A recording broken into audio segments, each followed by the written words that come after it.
Pembacaan Alkitab dalam kitab Yosua, pasal 7 dan 8. Yosua 7, dosa dan hukuman akan. Tetapi orang Israel berubah setia dengan mengambil barang-barang yang dikhususkan itu, karena Akan bin Karmi bin Sabti bin Serah dari suku Yehuda mengambil sesuatu dari barang-barang yang dikhususkan itu. Lalu bangkitlah murka Tuhan terhadap orang Israel. Yosua menyuruh orang dari Yeriko ke Ai yang letaknya dekat Bet Awen di sebelah timur Betel, dan berkata kepada mereka demikian, "Pergilah ke sana dan intailah negeri itu." Maka pergilah orang-orang itu ke sana dan mengintai kota Ai. Kemudian kembalilah mereka kepada Yosua dan berkata kepadanya, "Tidak usah seluruh bangsa itu pergi. Biarlah hanya kira-kira 2 atau 3.000 orang pergi untuk menggempur Ai itu. Janganlah kau susahkan seluruh bangsa itu dengan berjalan ke sana, sebab orang-orang di sana sedikit saja." Maka berangkatlah kira-kira 3.000 orang dari bangsa itu ke sana, tetapi mereka melarikan diri di depan orang-orang Ai. Sebab orang-orang Ai menewaskan kira-kira 36 orang dari mereka. Orang-orang Israel itu dikejar dari depan pintu gerbang kota itu sampai ke Sebarim dan dipukul kalah di lereng. Lalu tawarlah hati bangsa itu amat sangat.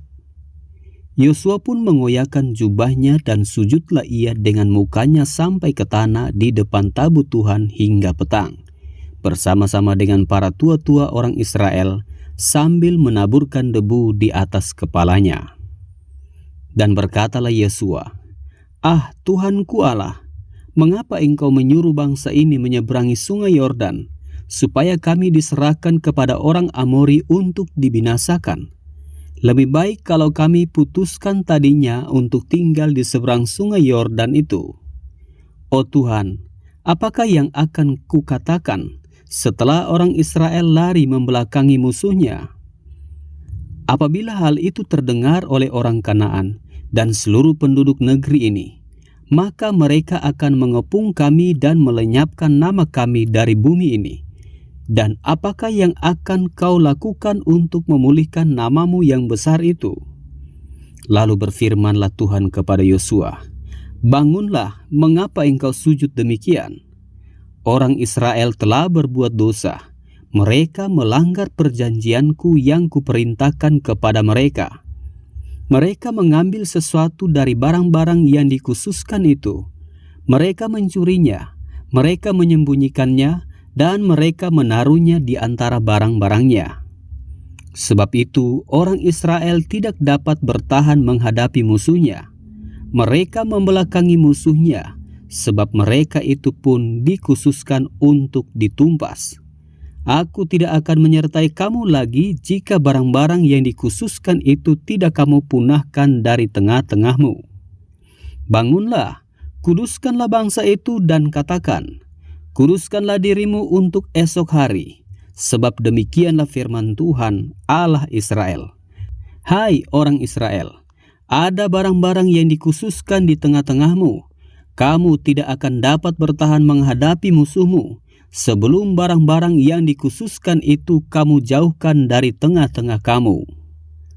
Besok pagi kamu harus tampil ke muka suku demi suku, dan suku yang ditunjuk oleh Tuhan harus tampil ke muka kaum demi kaum, dan kaum yang ditunjuk oleh Tuhan harus tampil ke muka keluarga demi keluarga, dan keluarga yang ditunjuk oleh Tuhan harus tampil ke muka seorang demi seorang.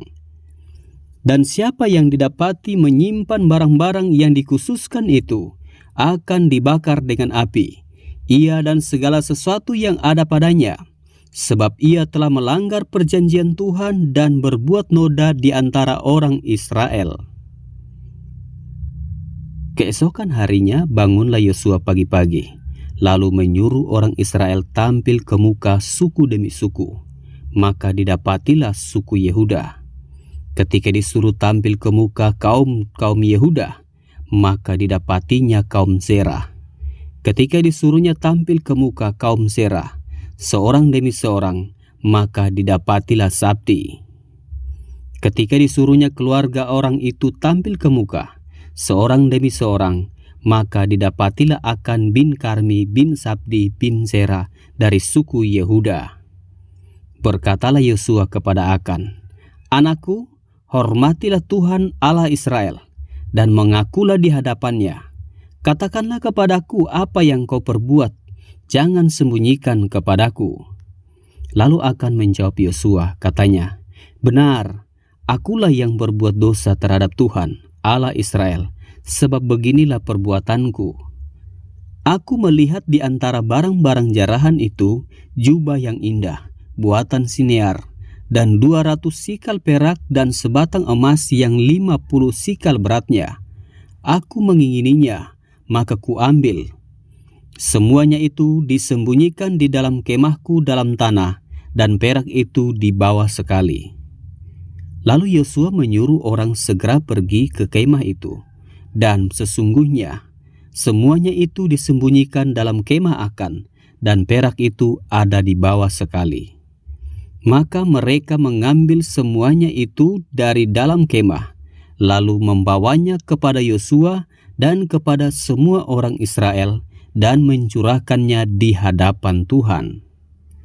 Kemudian Yosua beserta seluruh Israel mengambil Akan bin Zera dan perak, jubah dan emas sebatang itu, anak-anaknya yang laki-laki dan perempuan, lembunya, keledainya dan kambing dombanya, kemahnya dan segala kepunyaannya. Lalu semuanya itu dibawa ke lembah Akor. Berkatalah Yosua, "Seperti engkau mencelakakan kami, maka Tuhan pun mencelakakan engkau pada hari ini." Lalu seluruh Israel melontari dia dengan batu. Semuanya itu dibakar dengan api dan dilempari dengan batu. Sesudah itu didirikanlah di atasnya suatu timbunan batu yang besar, yang masih ada sampai sekarang. Lalu surutlah murka Tuhan yang bernyala-nyala itu. Oleh sebab itu nama tempat itu sampai sekarang disebutkan lembah Akor. Yosua pasal 8. Ai dibinasakan. Kemudian berfirmanlah Tuhan kepada Yosua, "Janganlah takut dan janganlah tawar hati. Bawalah seluruh tentara dan bersiaplah maju ke Ai. Ketahuilah, aku serahkan kepadamu raja negeri Ai, rakyatnya, kotanya dan negerinya. Dan haruslah kau lakukan kepada Ai dan rajanya, seperti yang kau lakukan kepada Yeriko dan rajanya. Hanya barang-barangnya dan ternaknya boleh kamu jarah. Suruhlah orang bersembunyi di belakang kota itu." Lalu bersiaplah Yosua beserta seluruh tentara untuk pergi ke Ai. Yosua memilih 30.000 orang, pahlawan-pahlawan yang gagah perkasa. Mereka disuruhnya pergi pada waktu malam. Dan kepada mereka diperintahkannya, katanya, "Ketahuilah, kamu harus bersembunyi di belakang kota itu untuk menyerangnya. Janganlah terlalu jauh dari kota itu, dan bersiap-siaplah kamu sekalian. Aku dan semua orang yang bersama-sama dengan aku akan mendekati kota itu.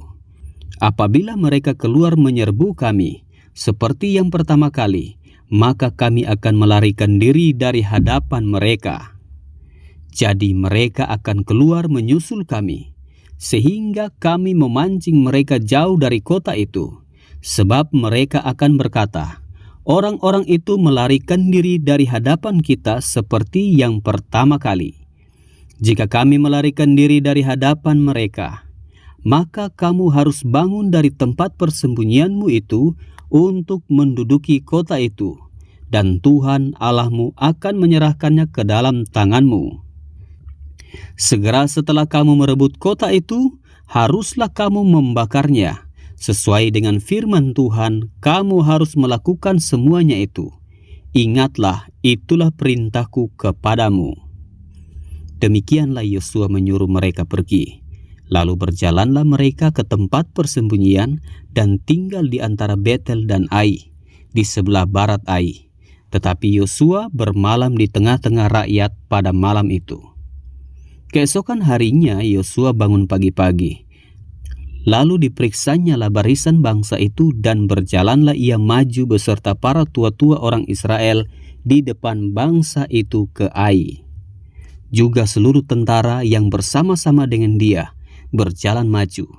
Mereka maju mendekat, lalu sampai ke tentangan kota itu. Kemudian berkemahlah mereka di sebelah utara Ai, sehingga lembah itu ada di antara mereka dan Ai. Yosua telah mengambil kira-kira 5.000 orang, lalu disuruhnya mereka bersembunyi di antara Betel dan Ai, di sebelah barat kota itu. Beginilah rakyat itu diatur. Seluruh tentara itu di sebelah utara kota dengan barisan belakang di sebelah barat kota. Pada malam itu berjalanlah Yosua melalui lembah itu. Pagi-pagi ketika raja negeri Ai melihat hal itu, maka ia dan seluruh rakyatnya, orang-orang kota itu, segera keluar berperang, menyerbu orang Israel ke lereng di seberang dataran itu. Raja itu tidak tahu bahwa ada orang bersembunyi di belakang kota. Yosua dan seluruh orang Israel itu berlaku seolah-olah dipukul mundur oleh mereka, lalu melarikan diri ke arah padang gurun. Sebab itu semua orang yang ada di kota dikerahkan untuk mengejar orang Israel. Maka mereka mengejar Yosua, sehingga makin jauhlah mereka terpancing dari kota. Seorang pun tidak tertinggal lagi di Ai dan Betel yang tidak keluar memburu orang Israel. Mereka meninggalkan kota itu terbuka karena mereka mengejar orang Israel. Lalu berfirmanlah Tuhan kepada Yosua, "Acungkanlah lembing yang ada di tanganmu ke arah Ai, sebab aku menyerahkan kota itu ke dalam tanganmu." Maka Yosua mengacungkan lembing yang di tangannya ke arah kota itu. Ketika diacungkannya tangannya, maka segeralah bangun orang-orang yang bersembunyi itu dari tempatnya. Mereka berlari memasuki kota, merebutnya, lalu segera membakar kota itu. Ketika orang Ai berpaling menoleh ke belakang, tampaklah asap kota itu naik membubung ke langit. Mereka tidak sempat melarikan diri kemanapun juga, sebab rakyat yang tadinya lari ke padang gurun berbalik melawan pengejar-pengejarnya. Ketika Yosua dan seluruh Israel melihat bahwa orang-orang yang bersembunyi itu telah merebut kota dan bahwa asap kota itu naik membubung, berbaliklah mereka lalu menewaskan orang-orang Ai. Sementara itu juga keluar orang-orang Israel yang lain dari dalam kota menyerbu orang-orang Ai, sehingga terjepit di tengah-tengah orang Israel itu, yang ini dari sini dan yang itu dari sana. Orang-orang Ai ditewaskan, sehingga seorang pun dari mereka tidak ada yang dibiarkan terlepas atau terluput. Tetapi Raja Ai ditangkap mereka hidup-hidup dan dihadapkan kepada Yosua. Segera sesudah orang Israel selesai membunuh seluruh penduduk kota Ai di padang terbuka, kemana orang Israel mengejar mereka, dan orang-orang ini semuanya tewas oleh mata pedang, sampai orang yang penghabisan. Maka seluruh Israel kembali ke Ai dan memukul kota itu dengan mata pedang. Jumlah semua orang yang tewas pada hari itu, baik laki-laki maupun perempuan, ada 12.000 orang, semuanya orang Ai. Dan Yosua tidak menarik tangannya yang mengacungkan lembing itu sebelum seluruh penduduk kota Ai ditumpasnya. Hanya ternak dan barang-barang kota itu dijara oleh orang Israel sesuai dengan firman Tuhan yang diperintahkannya kepada Yosua. Yosua membakar Ai dan membuatnya menjadi timbunan puing untuk selama-lamanya, menjadi tempat yang tandus sampai sekarang. Dan Raja Ai digantungnya pada sebuah tiang sampai petang. Ketika matahari terbenam, Yosua memerintahkan orang menurunkan mayat itu dari tiang, lalu dilemparkan di depan pintu gerbang kota. Kemudian didirikan oranglah di atasnya suatu timbunan batu yang besar yang masih ada sampai sekarang. Mezbah di Gunung Ebal, pembacaan hukum Taurat. Pada waktu itulah Yosua mendirikan mezbah di Gunung Ebal bagi Tuhan Allah Israel. seperti yang diperintahkan Musa, hamba Tuhan, kepada orang Israel, menurut apa yang tertulis dalam kitab hukum Musa, suatu mezbah dari batu-batu yang tidak dipahat, yang tidak diolah dengan perkakas besi apapun. Di atasnya lah mereka mempersembahkan korban bakaran kepada Tuhan dan mengorbankan korban keselamatan. Dan di sanalah di atas batu-batu itu dituliskan Yosua salinan hukum Musa yang dituliskannya di depan orang Israel. Seluruh orang Israel, para tua-tuanya, para pengatur pasukannya dan para hakimnya berdiri sebelah menyebelah tabut, berhadapan dengan para imam yang memang suku Lewi, para pengangkat tabut perjanjian Tuhan itu, baik pendatang maupun anak negeri. Setengahnya menghadap ke Gunung Gerizim dan setengahnya lagi menghadap ke Gunung Ebal, seperti yang dahulu diperintahkan oleh Musa, hamba Tuhan, apabila orang memberkati bangsa Israel. Sesudah itu dibacakannya lah segala perkataan hukum Taurat, berkatnya dan kutuknya, sesuai dengan segala apa yang tertulis dalam kitab hukum. Tidak ada sepatah kata pun dari segala apa yang diperintahkan Musa yang tidak dibacakan oleh Yosua kepada seluruh jemaah Israel, dan kepada perempuan-perempuan dan anak-anak, dan kepada pendatang yang ikut serta.